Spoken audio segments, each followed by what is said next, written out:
Abra or Shay?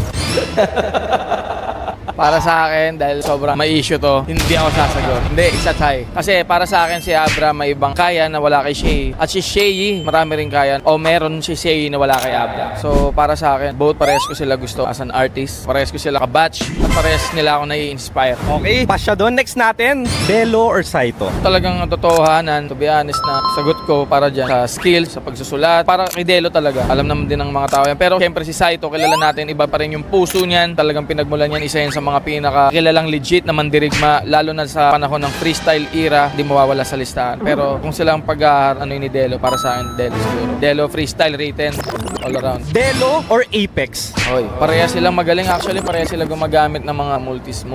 Parehas din silang bumabattle at gumagawa ng mga kanta. Pero para sa akin, magaling si Apex pero parang mas marami akong kay Delo siguro. Delo or Batas? Ito na pala yun. Ito na pala yung may naiiwan. Ito na pala yung mga napapanood. Akala ko iba-ibang okay. Magaling sa akin si Batas, isa sa mga pinaka-ugat yan ng roots talaga yan, lalo na sa mga pinaka-technical na pagsusulat dati. Mga unang nagpasimula yan, bukod kila Balakid. Pero mas prefer ko yung style ni Delo para sa akin. Universal siguro, mas kaya paintindi sa rapper at hindi rapper. Delo or Balakid? Uy, siguro maraming beses ko na napili si Delo kasi pwede naman masabing magaling si Delo. Pero kasi, total rap battle naman, puro battle MC naman yung sinabi mo. Hindi ko pwedeng husgahan lang sa mga kanta or ano man. Para sa akin, fan din talaga ako sa mga di nakakala mo, fan din talaga ako ni Balakid. Isa sa mga kabatch ko din na talagang sinusundan ko at talagang nagigiliw ako pag pinapanood ko. At sa mga di nakakala, marami rin akong nakuha sa kanya na aral. Actually, pag magkausap kami ni Allen, papalitan kami ng mga wisdom. Kasi ako, from streets, by experience talaga ako. Siya naman, malawak yung kaalaman niya, siguro by the book. Willing siyang nagtatanong talaga siya, paano ba yung panahon dati na ganito, ginagawa namin na ganyan. Tapos ako naman, yung mga hindi ko alam na mga termino, sa kanya ko natututunan. Wala na mahabang sagot, Balakid. Balakid or Aklas? Alam mo,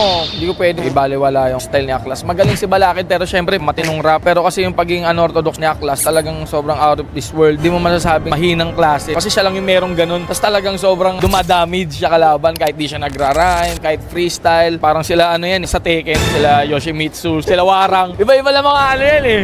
Baka depende sa kung ano yung gusto mong taktika niya eh. Di ba? Para sa akin, malulupit na karakter lahat yan. Fan nila ako lahat. Idol ko lahat yung mga yan. Pero sinong best pick ni Smagla? Sinong pipiliin? One lang. Sa kanila, para wala na sila sa Smaglas na lang.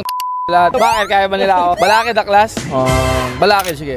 Bars over joke, Balakid or Sinyo? Si Sinyo, magaling din talaga si Sinyo. Parang sa kanya nga nagsimula yung era na kapag sinabing jokes hindi lang basta jokes. Nandyan din yung parang mga jokes na may wordplay. Actually, iba din yung era na evolution era ni Sinyo. Kaya iba rin yung kay Balakid, magkaiba sila ng panahon. Magkaiba rin sila na gamit na espada. Pero para sa akin, siguro, Sinyo. Kasi nandun din yung art form, nandun pa rin naman yung mga technique. Pero mas lang siya, mas universal. Siguro kung pwede sa mga rapper, pwede sa hindi rapper. Smag, ito na pinaka last but not the least. Sinyo or Looney? Talagang nilas mo talaga to Hindi ko pwedeng to. Alam ng mga tao yan, syempre lagi. Looney. Kasi Looney talaga, alam niya talaga yung ginagawa niya. Kumbaga, yung sa mga sa amin kasi parang alam ko, kila Sinyo, parang chamba-chamba na lang hanggang sa nabuo yun na yung style. Parang sa akin din dati, chamba-chamba lang yung mga ginagawa ko. Hindi ko naman alam na double time, speed drop na may mga ganun term. Pero si Looney, alam niya yung ginagawa niya. Isa siya sa mga aral, isa sa mga talagang yan, literal na aral. At bukod doon, experiencado. Kasi minsan magkaiba yan eh. Minsan may mga aral na hindi naman masyadong experience. Alam lang nila, may mga iba naman na experience nila pero hindi nila masyado naintindihan kung ano yun at kung ano ba yung roots nung ginagawa nila. Basta nagra-rap lang sila, tapos magaling sila. Parang ganun. So yun, parang sa akin si Looney, isa sa mga balance. Bakit si Looney ang top 1 best pick ni Smagla sa lahat ng flip-top MCs na nabanggit ko? Isa si Looney sa mga nagpatalas din sa isang Smaglas. Sobrang kinikilala namin mga sensei. Kahit na kami nila Shay, nila Harlem, nila Abra, nila Apex. Bukod sa tropa namin siya, kumpare namin. Kahit si Ron Henley, alam niya yan. Baga, sensei talaga yan. Master talaga yan. Kami, walang sapilitan, walang anuman. Yung respeto na yan talagang kusa namin binibigay sa kanya. Alam na naman niya yun. Tingnan natin kung tunay talagang fanatic ni Looney to. Para sa'yo, Smag, ano ang tumatak na linya ni Looney?